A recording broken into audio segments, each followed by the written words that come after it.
His command obviously wasn't there. Not sure what Bert told him.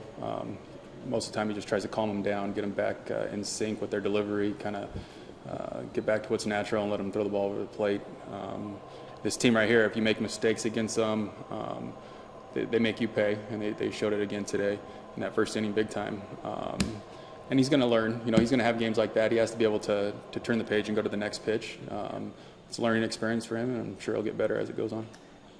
Would you say he needs to have more confidence in the off-speed stuff? Is his off-speed stuff good enough to where he should have more faith in it? Yeah, he's still learning how to command the fastball. I'm not going to have him start throwing the curveball when he can't command the fastball. So he has to learn how to do that first, and then he can go to his next pitches. Austin didn't necessarily seem to be getting hit hard as much as frequently. They seem to just see him more so than get really good contact. Did you see anything besides his command that you think either shows promise or that shows you can work on for the future starts? Yeah, they had some soft hits that just landed their way. You know, that the little double that for Maddox that went ground roll double, and then the next one to shoot it softly through the hole. They were just able to get wood on it and put it in the right spot. I was pleased with the way he came back kind of in the second and in the fourth. You know, it's going to take, he's young, he's going to mature. Like I said, it's a learning experience for him. I don't think they just knocked him around the ballpark, but he has to understand that things aren't always going to go his way, and he has to be able to help the team out and minimize the damage. Contreras was a bright spot, kept you guys in the game, and gave the offense a chance to rally. Why was he so sharp? You know, Larry's been the same. I've had him for the last 3 years. Very consistent. You know, he has a kind of a sneaky fastball. You see it's sitting at 88, 89, but maybe his delivery or something, people just don't pick it up. And he's been like that his whole career. He's able to command the curveball today. You know, he was putting that in its spots, and you know, he's a competitor that just can't say gets away with certain things because he's been consistent with it the last 3 years. So I think it's just tough for guys to see him. So after the rough first inning, the second inning, 3 fantastic defensive plays and a rally back through the sixth. What does that say about the effort your guys put in even when down early?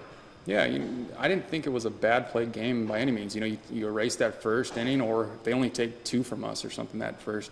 It's a different ball game later in the game, and like I told the guys after the game, I was very pleased the way they came back after yesterday. They just have to be able to minimize the damage against a team like this because they're sitting at the top of the standings for a reason.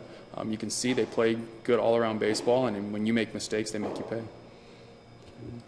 I neglected to ask you this yesterday about Logan Allen. What put him on the DL, and what's his prognosis here? He has elbow soreness right now that they're just being precautionary about it. You know, he's a young kid. He just turned 19, so you're not going to go out there and see if he's ready to go his next start, right? It's still, mid-season? We got a whole half of the season to go, so it's better for us to take the precautionary now, put him on the DL, let him rest and rehab, and then see how he feels next week.